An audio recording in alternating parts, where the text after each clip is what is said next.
Não foi o som de um copo quebrando.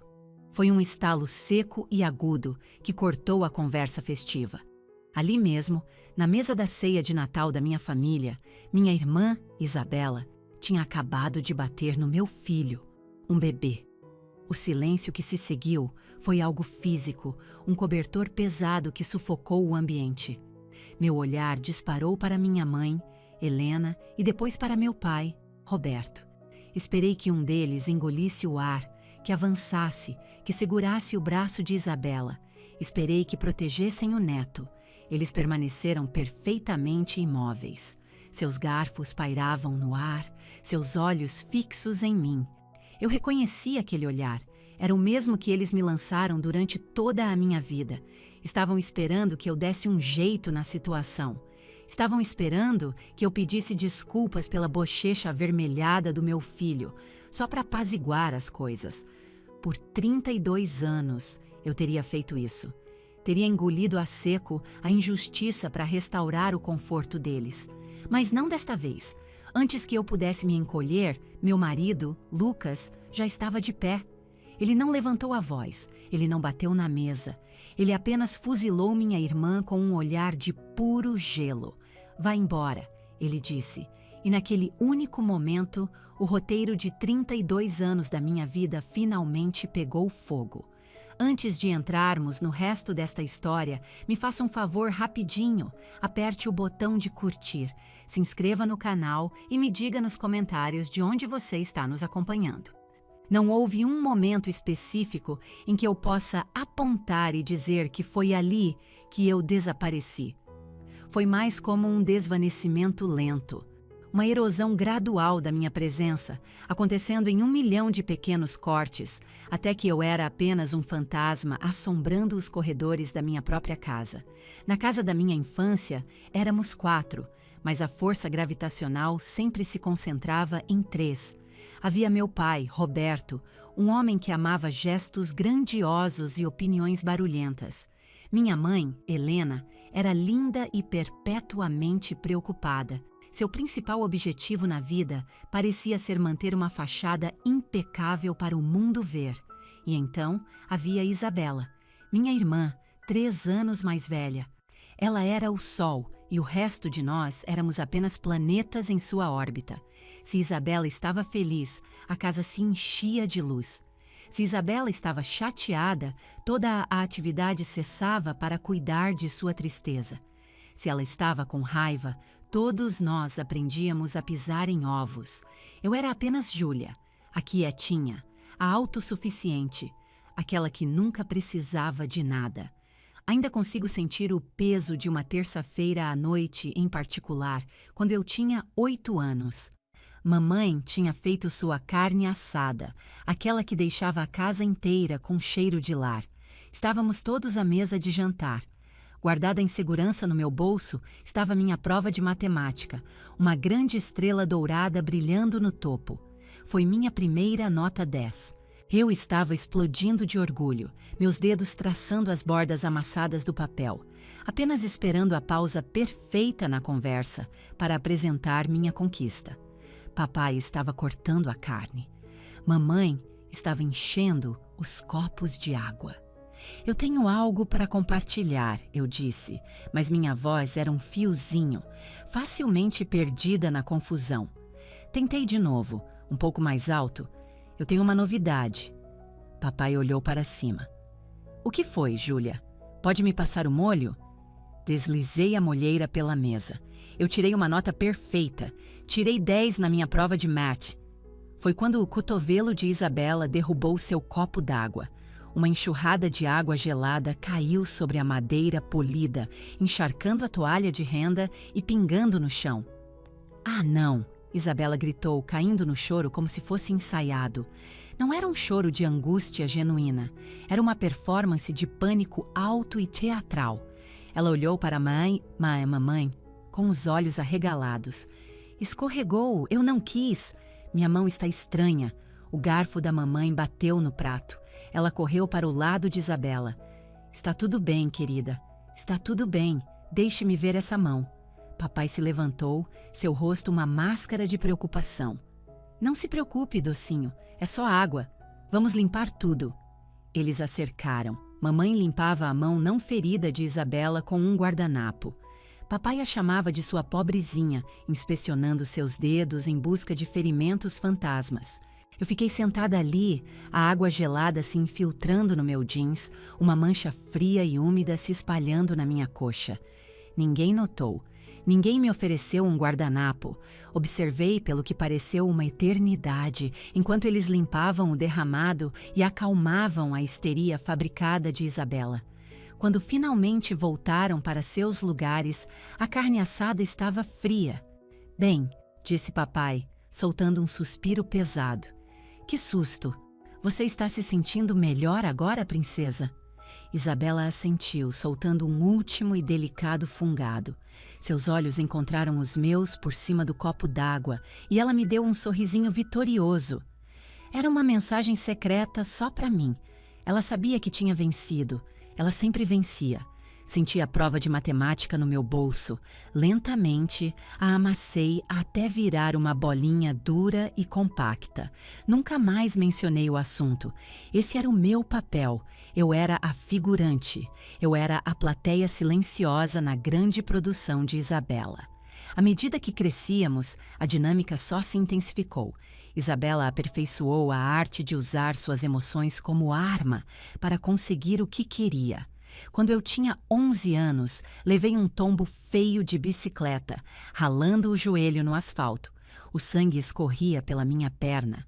Manca, entrei na cozinha, onde minha mãe estava ao telefone. Ela olhou para mim, viu o sangue e seus olhos se arregalaram de irritação.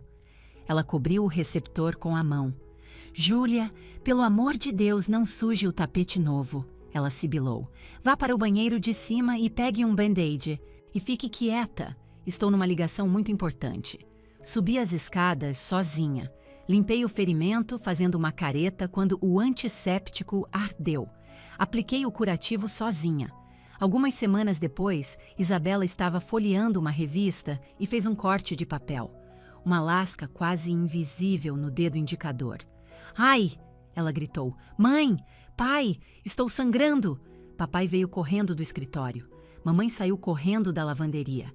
Eles se aglomeraram ao redor dela, examinando o pequeno corte como se fosse uma ferida mortal. Passaram pomada, colocaram um curativo de personagem e deram a ela uma tigela de sorvete pelo susto. Assisti a cena toda se desenrolar do corredor. A casca no meu joelho ainda repuxada e coçando sob o jeans. Eu não conseguia compreender aquilo na época. Apenas presumi que devia estar fazendo algo errado, que minha dor não era tão válida quanto a dela. Comecei a internalizar a narrativa deles. Eles me pintaram como excessivamente emotiva. Se eu chorava depois que Isabela quebrava deliberadamente uma das minhas bonecas, meu pai suspirava. Júlia, não seja tão sensível. É só um brinquedo. Isabela não fez por mal. Se eu ficava magoada porque eles esqueceram completamente do meu aniversário de 13 anos, o que aconteceu? Minha mãe revirava os olhos. Nós não esquecemos, Júlia. É que estivemos tão ocupados com o torneio de debates da Isabela. Você não pode ser um pouco mais compreensiva? Você é sempre tão dramática. Dramática. Essa era a palavra que eles usavam para me calar. Era irônico, na verdade. Isabela era quem batia portas, gritava e fazia birra, mas eu era a dramática porque meus sentimentos eram inconvenientes. A lição foi gravada nos meus ossos. Minhas emoções são um fardo. Então aprendi a escondê-las. Aprendi a me fazer menor, mais quieta. Se eu fosse pequena o suficiente, eles não poderiam me machucar. Se eu fosse quieta o suficiente, eles não ficariam irritados comigo.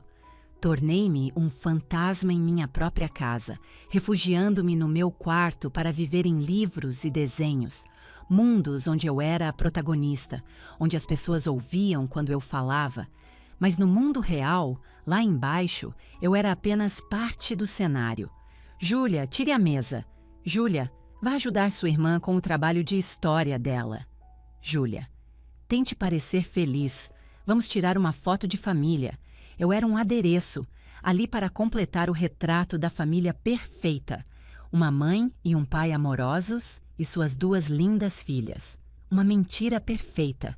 Uma noite, quando eu tinha 17 anos, estava descendo as escadas furtivamente para pegar um copo d'água quando os ouvi conversando na cozinha. Congelei no último degrau. Estou preocupada com os vestibulares da Isabela, disse mamãe, sua voz carregada de ansiedade. As notas dela simplesmente não são boas o suficiente para as faculdades que ela quer. Ela é uma artista, disse papai com desdém. Ela não foi feita para coisas tediosas como cálculo. Ela é especial. Ela vai fazer algo incrível. Houve uma breve pausa. E a Júlia? Perguntou mamãe. O boletim dela veio só com notas altas de novo. A Júlia está bem, disse papai, sua voz monótona de tédio. A Júlia é confiável. Ela vai se cuidar. Não precisamos nos preocupar com ela. Ela é simples. Vai encontrar um emprego estável em algum escritório e ficar perfeitamente contente. Mas a Isabela precisa de nós para ajudá-la a brilhar. Confiável. Simples. As palavras me atingiram com a força de um golpe físico. Eles não me viam como uma pessoa com sonhos e complexidades. Eles me viam como um eletrodoméstico, um aparelho confiável, de baixa manutenção, feito para durar e nunca reclamar. Eles não tinham ideia do quão frágil eu era, porque nunca se deram ao trabalho de procurar as rachaduras. Virei-me e voltei para o andar de cima, minha garganta apertada demais para beber água. Deitada na cama, olhando para o teto escuro, finalmente aceitei. Não importava o que eu conquistasse, nunca seria o suficiente. Eu poderia ganhar um prêmio Nobel, e eles apenas perguntariam se eu poderia ajudar Isabela a escolher um vestido para a cerimônia de premiação. Parei de tentar ganhar essa aprovação deles. Apenas me concentrei em sobreviver a eles. Escolhi uma faculdade a 4 horas de distância, não longe o suficiente, mas a maior distância que consegui. Eu nutria uma esperança secreta de que minha ausência os faria sentir minha falta, que um pouco de distância lhes daria perspectiva. Eu estava errada. As ligações eram sempre breves e diretas. Oi, mãe. Só queria avisar que tirei as melhores notas do semestre, eu dizia, minha voz brilhante de alegria forçada. Ah, que ótimo, querida, ela respondia, seu tom distraído. Olha, não posso falar muito, a Isabela está tendo um colapso total. O novo namorado dela deu um bolo nela. Você pode imaginar? Ela está arrasada. Estamos indo visitá-la neste fim de semana para distraí-la. Ah, tudo bem. Bem, eu tenho minhas provas semestrais. Boa sorte com isso. Tenho que ir. A Isabela está na outra linha. Clique. Eles iam visitar Isabela na universidade dela, que ficava a apenas 1 hora da minha, pelo menos uma vez por mês. Traziam cestas de presentes, a levavam para jantares caros e cobriam o aluguel dela quando ela gastava toda a sua mesada em roupas de grife. Em 4 anos, eles me visitaram uma vez, para a minha formatura, e conseguiram estragar isso também. Eu me formei com louvor. Senti uma rara onda de orgulho genuíno enquanto caminhava pelo palco, meu cabelo torto na cabeça. Procurei seus rostos na plateia e os encontrei, ambos olhando para seus celulares. Depois, fomos para um almoço comemorativo. Sugeri um restaurante italiano aconchegante que eu queria experimentar. Italiano vai demorar uma eternidade, reclamou Isabela, deslumbrante em um vestido branco que fazia parecer que era ela quem estava sendo celebrada. Estou a fim de comer tailandês, mas eu não gosto muito de comida tailandesa, eu disse suavemente. E é o meu almoço de formatura. Papai suspirou, olhando para o relógio. Júlia, não vamos complicar as coisas, é só comida. A Isabela teve uma semana estressante. O proprietário do apartamento dela está dando problemas. Vamos onde ela quer para que todos possam se divertir. Então fomos comer comida tailandesa. Eu mal toquei em uma tigela de arroz branco enquanto Isabela dominava toda a refeição com um longo e choroso monólogo sobre seu senhorio. Mamãe segurou sua mão com simpatia. Papai pagou a conta.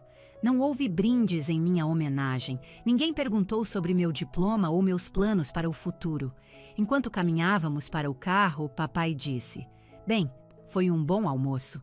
É melhor pegarmos a estrada antes que o trânsito piore. Vocês não vão ficar?" Perguntei, minha voz sumida. Eu esperava mostrar meu apartamento para vocês.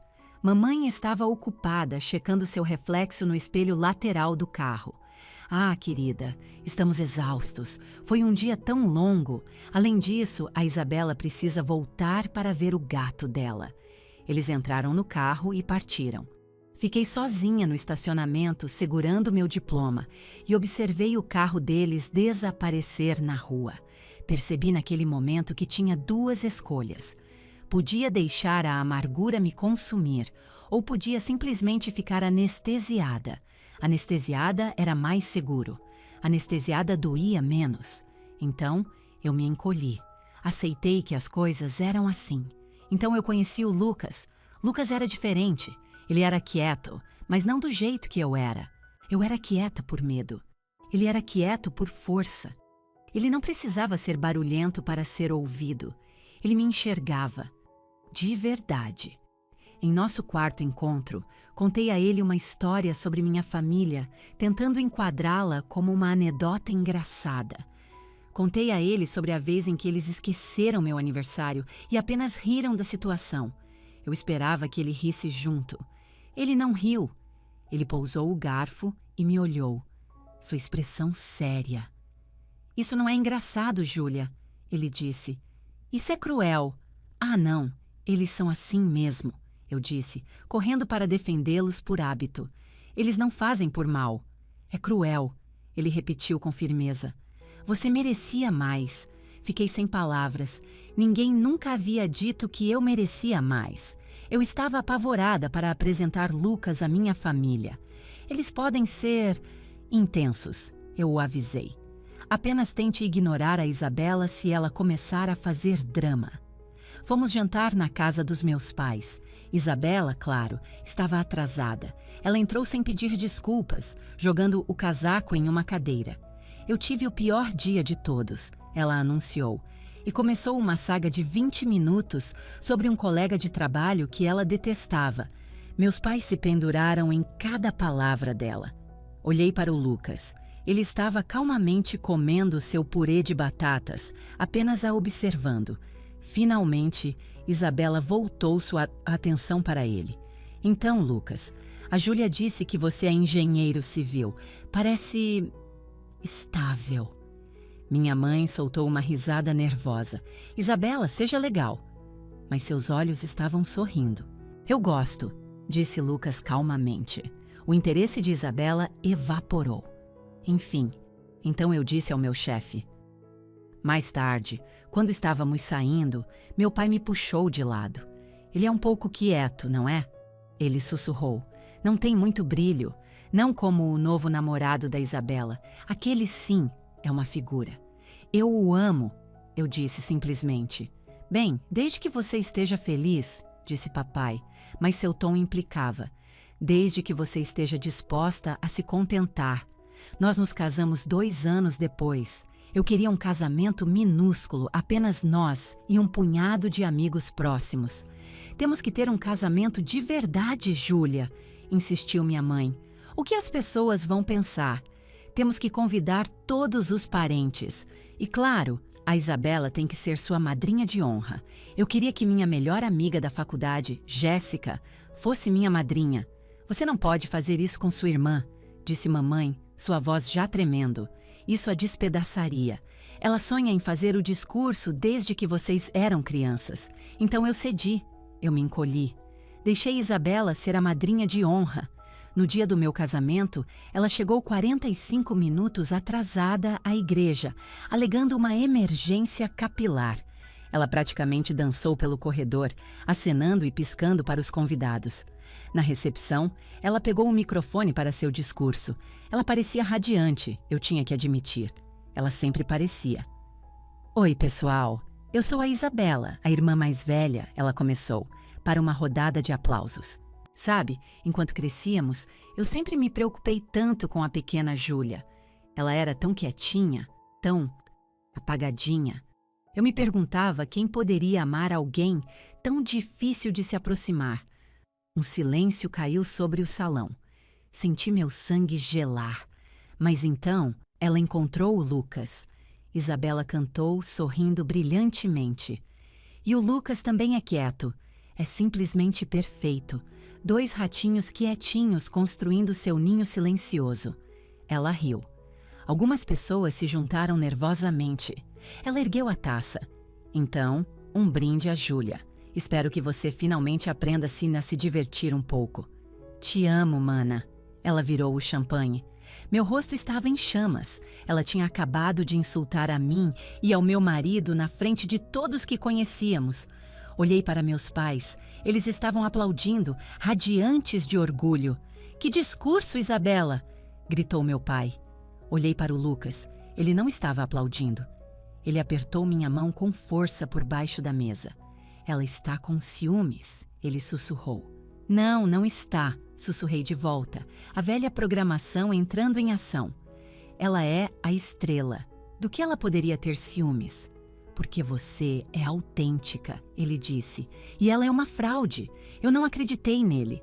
Apenas me senti pequena, convencida de que de alguma forma consegui tornar meu próprio casamento chato, assim como eles sempre disseram que eu era. Depois do casamento, a vida caiu em um ritmo previsível. Víamos minha família nos feriados. Eu ficava no fundo, ouvindo as últimas conquistas de Isabela, balançando a cabeça e sorrindo na hora certa e tirando os pratos enquanto eles relaxavam. Eu dizia a mim mesma que estava tudo bem. Eu dizia a mim mesma que esse era apenas o preço a se pagar por ter uma família. Então, eu engravidei e parei de me encolher. Quando vi aquelas 2 listrinhas rosas, a primeira emoção não foi medo, foi poder.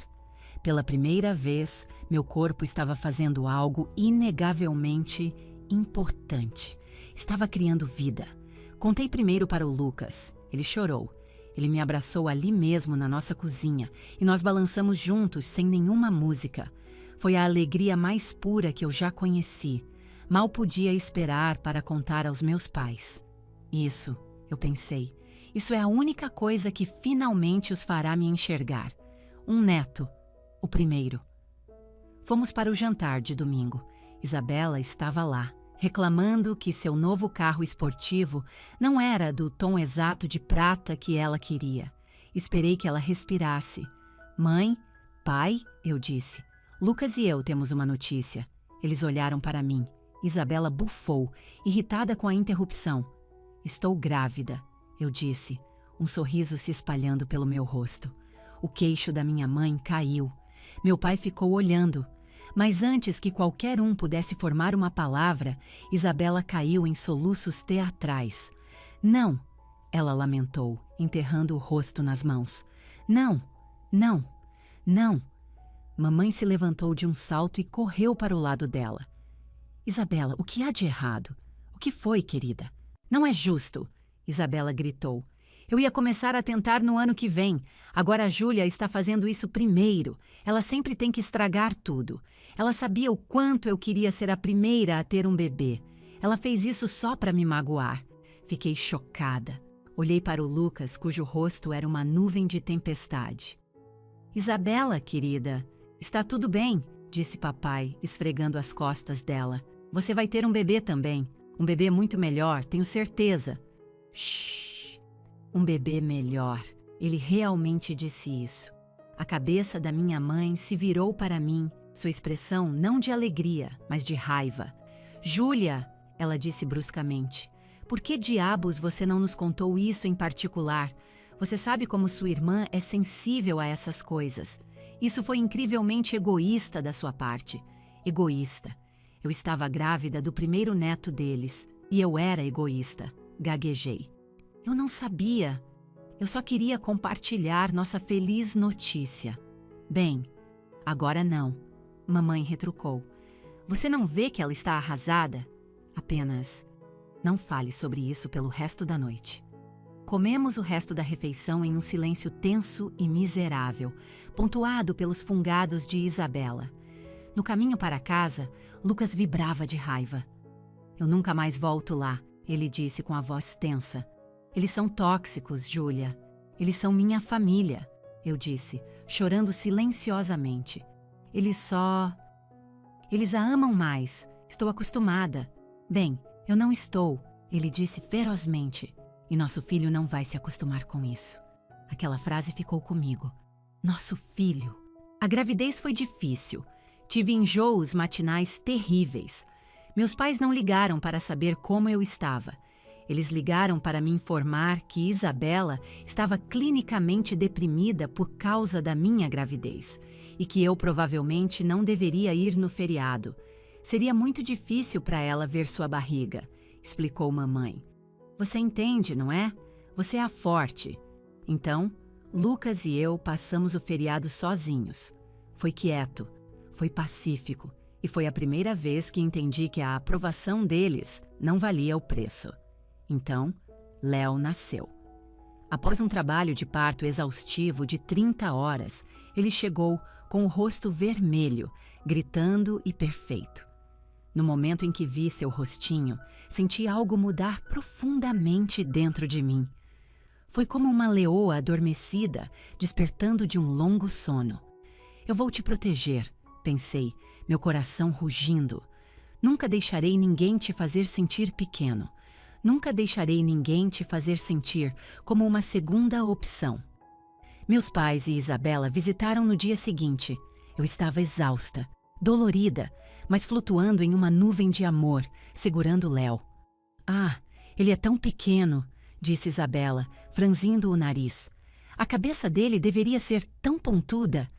Ele é um recém-nascido, Isabela, disse Lucas, sua voz como gelo lascado.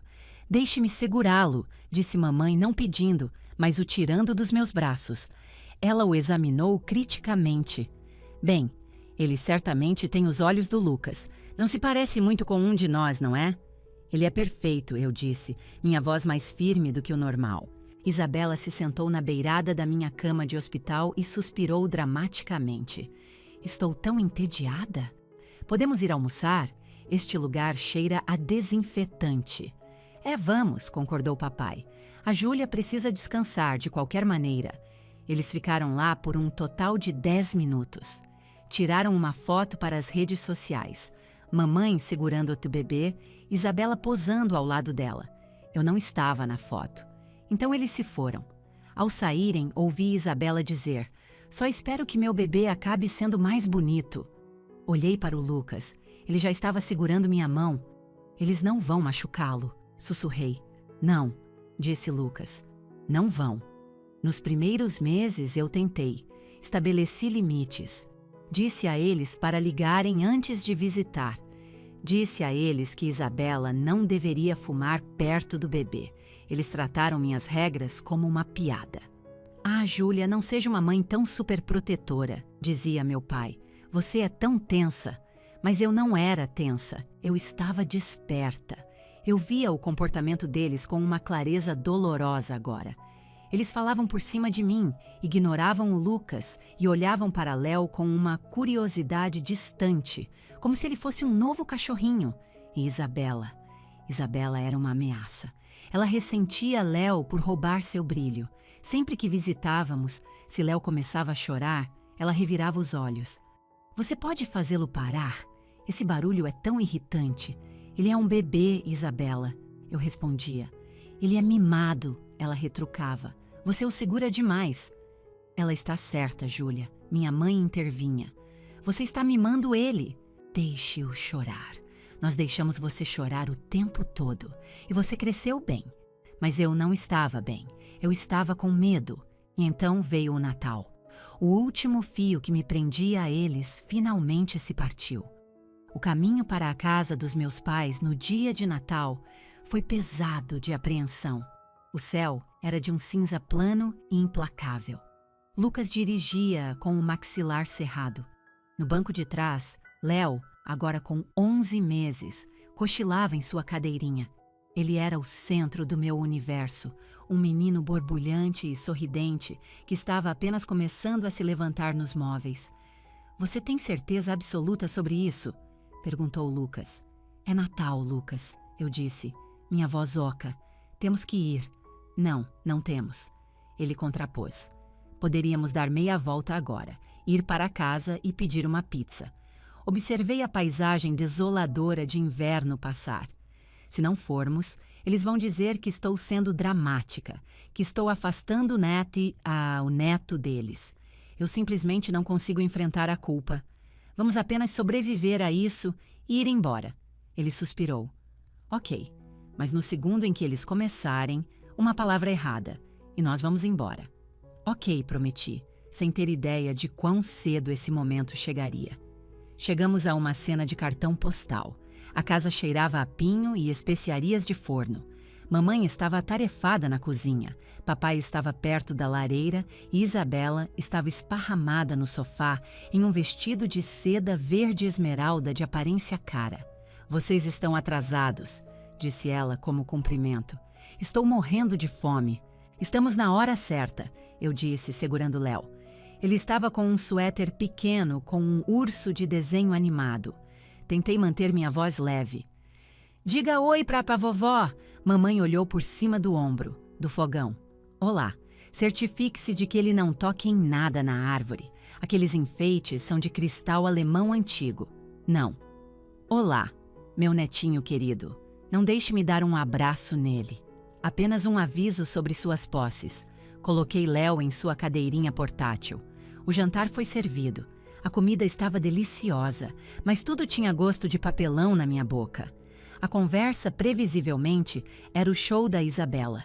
Sua nova promoção, sua viagem planejada para a Itália, seus pensamentos sobre comprar um novo cavalo. Eu cortava silenciosamente pedacinhos de peru para Léo, que balbuciava feliz em sua cadeira.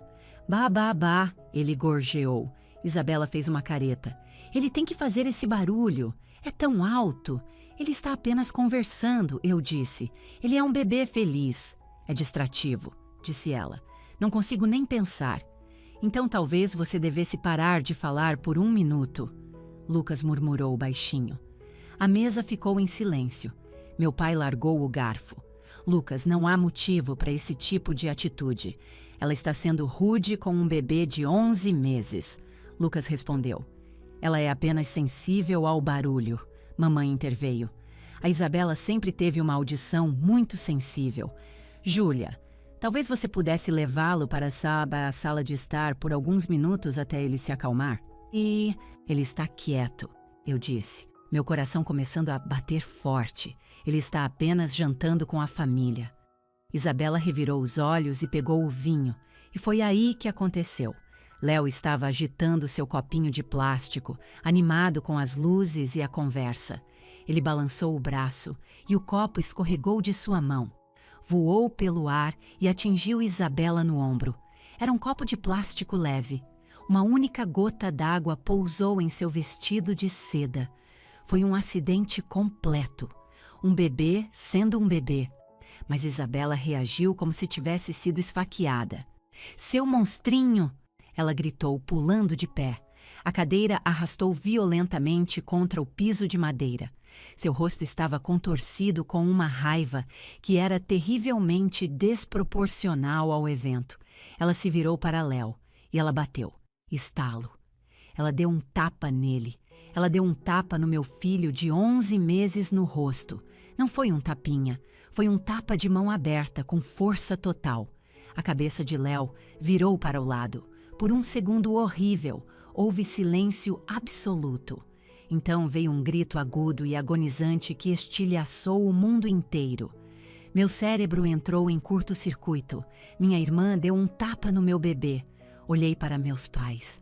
Papai ainda estava mastigando. Ele olhou de Isabela para um Léo gritando e de volta. Ele não se levantou. Os olhos da mamãe estavam fixos no vestido. Ah, Isabela, a seda manchou? Ela perguntou, sua voz cheia de preocupação. Eles não se moveram. Apenas ficaram sentados lá, esperando que eu consertasse, esperando que eu pedisse desculpas por Léo. Mas desta vez o roteiro era cinzas. Levantei-me, meu corpo tremendo. Nem olhei para Isabela. Fui direto para Léo, o desamarrei e o apertei contra o peito. Ele soluçava. seu corpinho tremendo contra o meu. Lucas estava ao meu lado, um pilar de calma mortal. Ele olhou para Isabela. "Vá embora", ele disse. "Ele estragou meu vestido!" Isabela gritou, apontando para meu filho, chorando. "Olhe para esta mancha! Está completamente arruinado!" "Roberto, ajude-a a secar isso", disse mamãe. Olhei para minha mãe, incrédula. "Ela bateu nele", eu disse, minha voz um sussurro estrangulado. Mamãe acenou com a mão com desdém. "Ah, Júlia, não seja tão dramática. Ela mal o tocou. Ele jogou algo nela. Ele tem que aprender. Ele é um bebê", eu disse, minha voz se elevando. "Ele não tem disciplina", meu pai interveio, seu tom severo. "Agora sente-se, Júlia. Você está causando uma cena no Natal." Naquele instante, algo dentro de mim finalmente quebrou. A garotinha desesperada, que só queria que seus pais a amassem, finalmente morreu. E uma mãe tomou seu lugar. "Estamos indo embora", eu disse. "Você não pode ir embora", disse mamãe horrorizada. "Nós nem comemos a sobremesa ainda." "Eu não me importo com a sua sobremesa", eu disse, as palavras soando estranhas e poderosas na minha boca. "Eu me importo com o meu filho." "Se você sair por aquela porta", avisou o papai, sua voz ressoando com autoridade, "não espere que a gente vá atrás de você." Olhei para ele, para minha mãe, para a cadeira vazia onde eu me sentei por toda a minha vida. "É com isso que eu estou contando", eu disse. Lucas já havia pegado a bolsa de fraldas e nossos casacos. Caminhamos em direção à porta enquanto Isabela continuava a gritar sobre seu vestido e meus pais tentavam consolá-la. Saímos para o ar frio e cinzento. Prendi Léo em sua cadeirinha, minhas mãos tremendo. Olhei para sua bochecha. Estava vermelha viva. Uma marca de mão perfeita e em miniatura já estava se formando. Peguei meu celular e tirei uma foto. Então entrei no carro. Lucas deu a partida no motor. Ao nos afastarmos, não olhei para trás. O silêncio no carro era pesado, mas não era vazio. Estava cheio do som ensurdecedor de um fim. E pela primeira vez em meus 32 anos, não me senti pequena, senti-me poderosa, porque agora eu tinha provas. E eu tinha cansado de me encolher.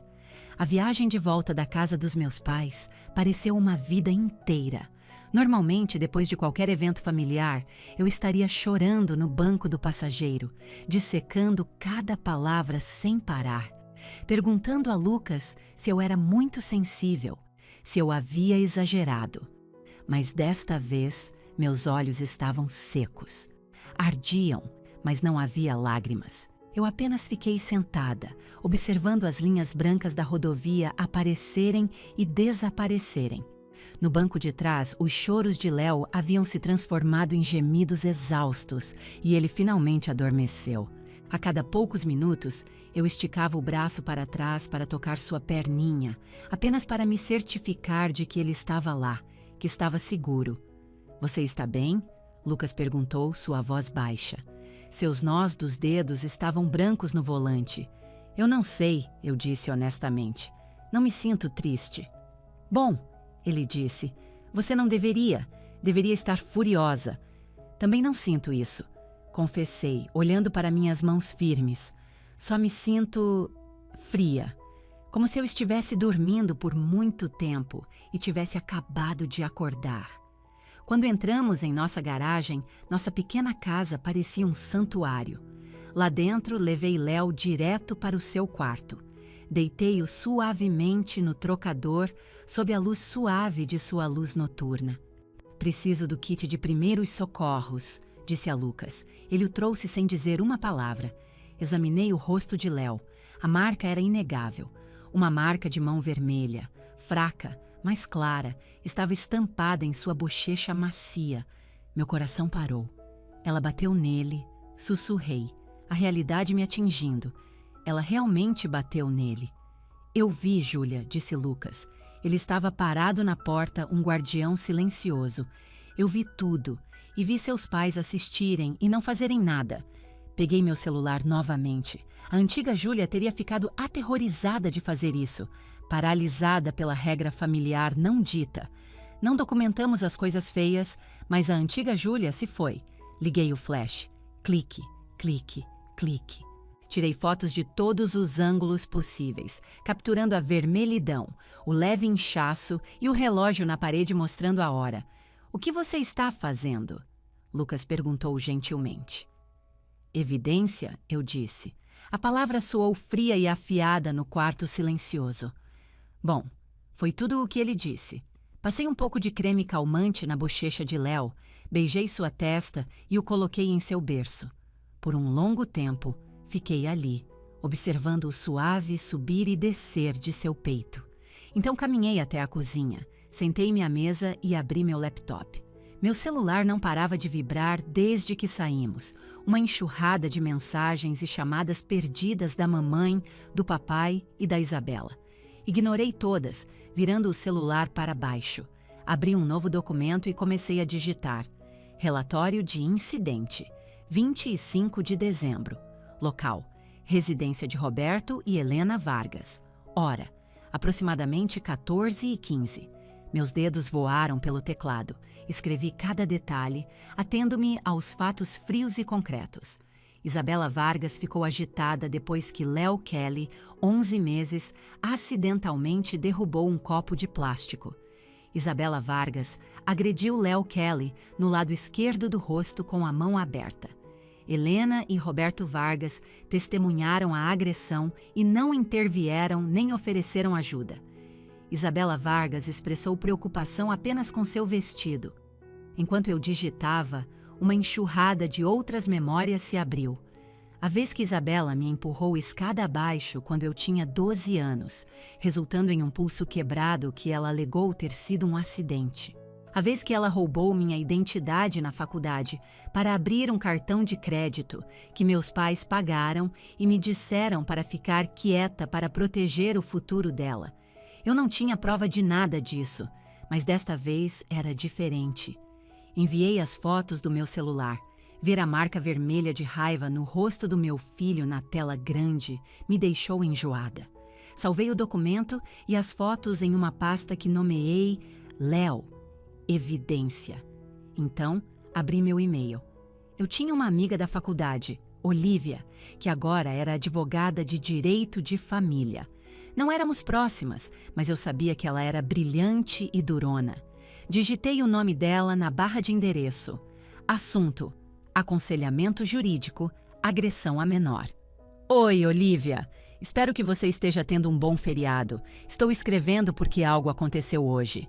Minha irmã agrediu meu filho. Meus pais testemunharam e não fizeram nada. Estou anexando fotografias e um relato detalhado do incidente. Preciso saber minhas opções legais. Quero garantir que ela nunca mais possa chegar perto dele.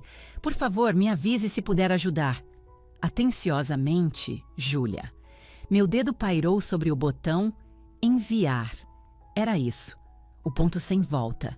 Enviar este e-mail não era apenas iniciar uma briga de família, era declarar guerra. Eu estava quebrando o código de silêncio e expondo a família perfeita deles como a farsa que era. A voz da minha mãe ecoou na minha cabeça. Não lave nossa roupa suja em público, Júlia. Não seja tão dramática. Olhei para Seat e para a porta do quarto do bebê. Imaginei a marca de mão vermelha no rosto do meu filho. Pressionei enviar. Um momento depois, a tela confirmou. Mensagem enviada. Recostei-me, a tensão se esvaindo de mim, substituída por uma estranha calma. Finalmente, peguei meu celular. 14 chamadas perdidas. 8 mensagens de texto. Júlia, atenda o telefone. Você está sendo absolutamente ridícula. Mamãe, a Isabela está aos prantos. Ela está terrivelmente chateada por você ter saído daquele jeito. Mamãe, você arruinou o Natal. Volte aqui e peça desculpas para sua irmã imediatamente. Papai, ele manchou meu vestido, Júlia. Você me deve R$ 1.500 pela seda. Isabela. Li cada mensagem. A onda usual de pânico e culpa não veio. Senti nada além de uma certeza fria e clara. Eles não estavam preocupados com Léo. Eles não perguntaram se ele estava bem. Eles estavam preocupados com um vestido e sua programação de feriado.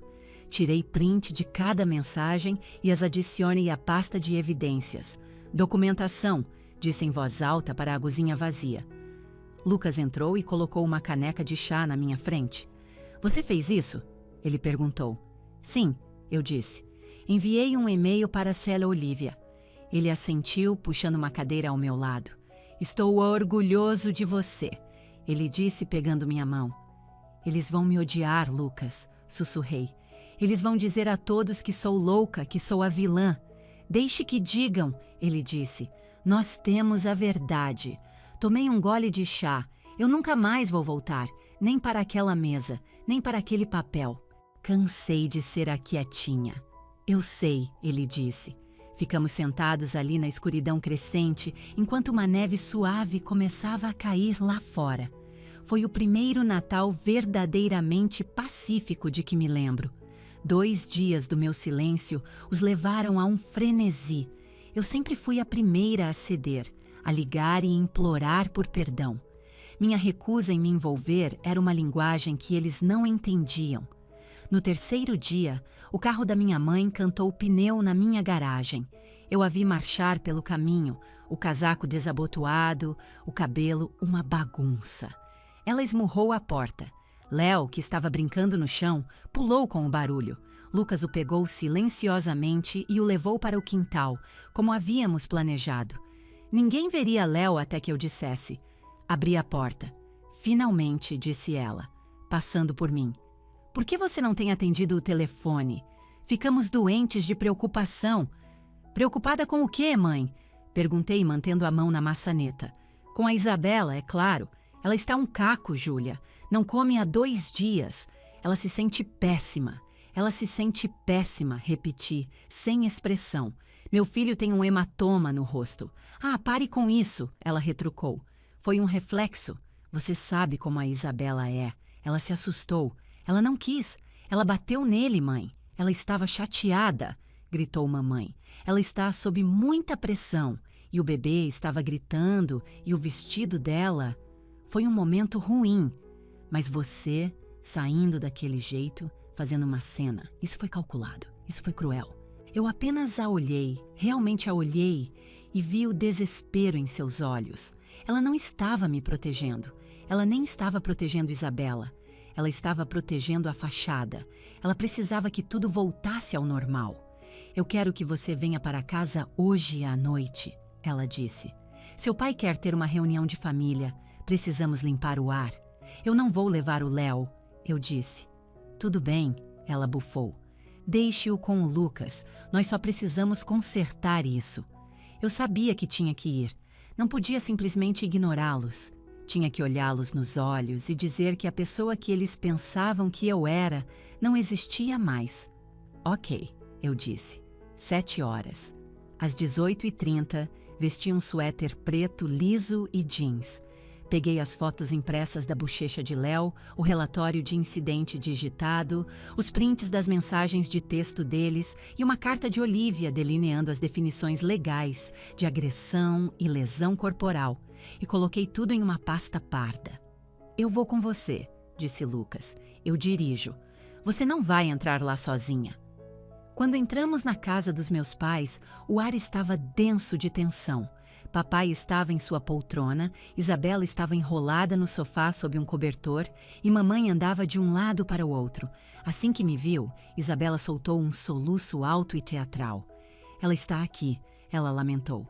A traidora realmente está aqui. Sente-se, Júlia, ordenou papai. Vou ficar de pé, eu disse. Tudo bem, ele resmungou.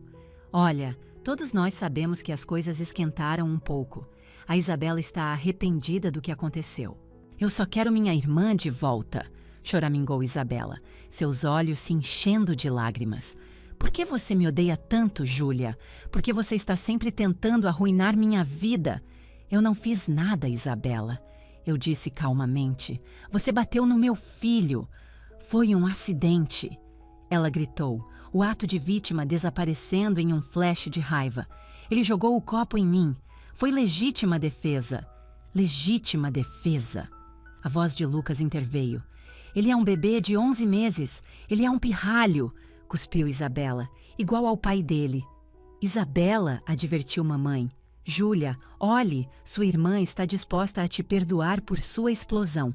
Só precisamos que você peça desculpas por exagerar e todos podemos seguir em frente. Soltei uma risada curta e seca. Pedir desculpas? Caminhei até a mesa de centro e coloquei a pasta sobre ela. O que é isso? Perguntou papai. Abra, eu disse. Ele abriu a pasta. Mamãe e a Isabela se inclinaram para ver. A primeira coisa que viram foi a foto em alta resolução e close-up da marca de mão vermelha na bochecha de Léo. A sala ficou em silêncio. Parece pior na foto, disse Isabela rapidamente. A iluminação está ruim. Você provavelmente usou o Photoshop. Continue lendo, eu disse. Papai virou a página. Ele viu os horários nas fotos. Ele viu as mensagens de texto impressas. Você me deve R$ 1.500 pela seda. Ele virou novamente e viu a carta de Olivia, com frases como agressão a menor e possível ação legal. O ar foi sugado da sala. O que é isso? Sussurrou mamãe. Isso, eu disse. Minha voz firme. É a verdade. Como nenhum de vocês se deu ao trabalho de olhar para o meu filho naquela noite, achei que deveriam ver o que eu vi. Você contratou uma advogada? Gaguejou papai, seu rosto pálido. Contra sua própria irmã? Eu contratei uma advogada para proteger meu filho, respondi, porque seus próprios avós não o fizeram. Você está louca? Gritou Isabela pulando de pé. Você está realmente tentando me processar porque eu mal toquei no seu precioso bebezinho. Você está com ciúmes. Você sempre teve ciúmes de mim. Não, eu disse. Eu só quero você fora da minha vida. Mãe, pai, façam alguma coisa, gritou Isabela, olhando para eles, esperando que corressem em sua defesa como sempre fizeram. Mas eles ainda estavam olhando para as fotos. Estavam olhando para pôr à prova inegável. Eles não podiam chamar de um tapinha. Não podiam dizer que eu estava imaginando. Isso é um hematoma, murmurou papai, sua voz cheia de uma estranha surpresa. Isso é um hematoma de verdade. Ela deu um tapa em um bebê, disse Lucas, sua voz preenchendo o silêncio. E vocês assistiram. Papai, pare de olhar para isso, implorou Isabela. É falso. Ela pintou nele. Papai finalmente desviou o olhar da foto, mas olhou para Isabela com olhos novos e horrorizados. Ele estava vendo uma mulher de 35 anos mentindo sobre bater em um bebê. Não é falso, Isabela, ele disse, sua voz cansada. Você está do lado dela? Ofegou Isabela. Não se trata de lados, eu disse. Trata-se de segurança. Não estou te processando, ainda não. Mas isso, apontei para a pasta, é minha apólice de seguro. Se você chegar perto do meu filho de novo, se tentar me culpar para me silenciar de novo, eu vou registrar um boletim de ocorrência. Vou mostrar isso para todo mundo. Júlia, soluçou mamãe. Por favor, somos uma família. Não, eu disse. Somos parentes. Lucas e Léo são minha família. Virei-me para sair. Espere, disse Isabela, sua voz baixa e venenosa. Se você sair por aquela porta, nunca mais volte. Você estará morta para nós. Parei e olhei para ela. Pela primeira vez, ela parecia pequena e patética. Eu já estava morta para vocês há muito tempo, Isabela, eu disse. Eu era só um fantasma que vocês mantinham por perto para preencher uma cadeira. Mas agora eu estou viva. Abri a porta e saí para o ar frio da noite. Lucas me seguiu e deixamos a pasta na mesa, um monumento permanente à noite em que o silêncio foi finalmente quebrado. Não ouvimos a explosão, mas sentimos as ondas de choque por semanas. A notificação extrajudicial formal de Olivia chegou na casa dos meus pais alguns dias depois. Não era um processo, apenas um aviso legalmente vinculativo. Fiquem longe da criança. Para minha família, foi uma declaração de guerra. Minha mãe me ligou, sua voz fina e fraca. A Isabela se foi, ela disse. Ela fez as malas e foi embora. Ela disse que nós a traímos porque não te expulsamos de casa depois que você trouxe aquelas fotos. Para onde ela foi? Perguntei, parando de fatiar uma maçã para Léo. Ela está na casa de uma amiga. Bloqueou nossos números. Disse que não volta até que peçamos desculpas e te tiremos do testamento. Quase ri. O que vocês vão fazer? Perguntei. Houve uma longa pausa. Eu não sei, disse mamãe, sua voz falhando. É tão quieto aqui, Júlia. A casa parece tão vazia. Ela estava pescando, esperando que eu dissesse. Eu vou aí, mãe. Eu preencho o silêncio. Ela queria que eu voltasse ao papel de consertadora. Sinto muito que você esteja se sentindo sozinha, mãe, eu disse gentilmente. Mas não posso consertar isso para você. Mas você não sente nossa falta? Ela perguntou. Somos seus pais. Eu sinto falta da ideia de pais que protegeriam meu filho, respondi. Ainda não os conheci. Nós não percebemos o quão ruim era, Júlia. Ela chorou. Estávamos tão acostumados com a Isabela sendo a Isabela. Vocês sabiam, eu disse suavemente. Vocês simplesmente não se importavam porque só estava acontecendo comigo. Agora que há provas legais, agora vocês se importam. Isso não é justo, ela soluçou. É a verdade, eu disse, e cansei de qualquer coisa menos que isso. Desliguei, minha mão tremendo. Uma semana depois, uma prima me enviou um print da nova postagem de Isabela no Facebook. Uma longa e divagante diatribe sobre membros tóxicos da família que distorcem a verdade e viram os pais contra os próprios filhos. Ela recebeu dezenas de comentários de apoio. Marcos perguntou se eu queria responder, postar a foto do hematoma de Léo. Não, eu disse. Deixe-a ter sua plateia. Eu tenho minha paz. Percebi que o poder de Isabela era alimentado pela atenção, qualquer tipo de atenção. Ao me recusar a me envolver, eu me tornei irrelevante para ela, e ela não suportava isso. Sem sua filha de ouro para administrar, meus pais começaram a se desintegrar.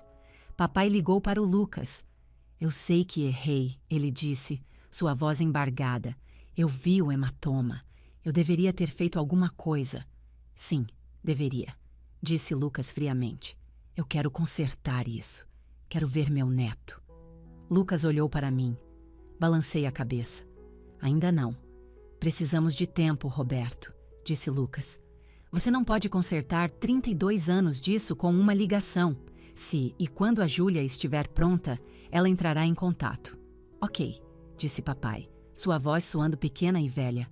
Apenas diga a ela que eu a amo. Ele disse que me ama. Sussurrei depois que Lucas desligou. Você acredita nele? Lucas perguntou.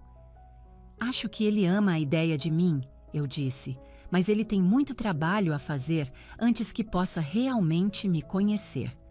O inverno descongelou em uma primavera hesitante. Minha vida se tornou maravilhosamente pequena e silenciosa. Sem chamadas de crise, sem emergências dramáticas, sem jantares de domingo tensos. Eu tinha mais energia, eu ria mais. Meus ombros, que eu não percebia que estavam permanentemente encolhidos perto das minhas orelhas, finalmente relaxaram. Um sábado encontrei minha mãe no corredor de cereais do supermercado. Ela parecia cansada e triste. Meu primeiro instinto foi me esconder, mas me contive. Empurrei meu carrinho para a frente. Oi, mãe! Ela deu um pulo e seus olhos se encheram de lágrimas. Júlia, você parece bem. Eu estou, eu disse. Como está? O bebê? Ela perguntou com medo de dizer o nome dele. Léo está ótimo, está engatinhando por toda parte. Ah, ela disse olhando para baixo. Eu perdi ele engatinhando. Sim, eu disse. Não de forma cruel, você perdeu. Ficamos ali por um momento. A Isabela ainda está fora? Perguntei. Ela assentiu. Ela se mudou para o Rio de Janeiro. Diz que esta cidade é pequena demais para ela. Ela manda mensagem pedindo dinheiro, mas não fala com seu pai. Sinto muito que você esteja sofrendo, eu disse. Mas minha vida está em paz agora, mãe. Pela primeira vez. Ela olhou para mim, realmente vendo a mulher que eu me tornei. Mas talvez, acrescentei, oferecendo um ramo frágil. Talvez daqui a um tempo, se você e o papai fossem fazer terapia, se estivessem dispostos a entender por que eu tive que ir embora. Terapia? Ela pareceu horrorizada. Pessoas que querem ver o neto fazem, eu disse gentilmente. Ela me encarou, depois deu um aceno lento e hesitante. Ok, ela sussurrou. Vou falar com seu pai. Enquanto eu me afastava, ela chamou meu nome. Estou orgulhosa de você, Júlia, ela disse, as palavras soando estranhas em sua língua. Você é uma boa mãe. Eu sei, eu disse, e um sorriso de verdade tocou meus lábios. Era um domingo quente de maio. Lucas estava na churrasqueira. Léo, agora com 14 meses, estava de pé, instável, no gramado, suas mãos agarrando uma pequena cadeira de plástico. Eu o observava dos degraus da varanda quando meu celular vibrou. Era uma mensagem do meu pai. Tivemos nossa primeira sessão com o Dr. Almeida. Foi difícil, sua mãe chorou muito. Mas vamos voltar na próxima semana. Sorri, mas não respondi. A ação era suficiente. Eles estavam tentando. Seria um longo caminho. Talvez nunca tivéssemos aquela reunião de família de conto de fadas. Talvez eu sempre precisasse amá-los de uma distância segura. E tudo bem. O final feliz não era eles implorando por meu perdão. O final feliz era esta confiança silenciosa, esta liberdade. Júlia, olhe, Lucas chamou. Olhei para cima bem a tempo de ver Léo soltar a cadeira. Ele balançou por um segundo, um enorme sorriso desdentado no rosto. Então ele deu um passo, e outro, antes de cair na grama macia, rindo. Corri e o peguei nos braços, girando-o. Você conseguiu! Você andou! Lucas se juntou a nós, envolvendo-nos em um abraço. Naquele momento, cercada de sol e risadas, a lembrança daquela ceia de Natal parecia uma história sobre outra pessoa. Um filme em preto e branco de uma vida passada. Olhei para o rosto perfeito e feliz do meu filho. Ele nunca teria que lutar para ser visto. Ele nunca seria silenciado, porque ele me tinha. Por anos acreditei que o silêncio era fraqueza. Mas enquanto eu estava ali, segurando meu mundo inteiro, finalmente entendi. A verdadeira força é silenciosa. É o traço de uma caneta em um documento legal. É a recusa em entrar numa briga inútil. É o limite que você impõe e sustenta. É se levantar de uma mesa onde você não tem valor e construir a sua própria. Pronta para o almoço?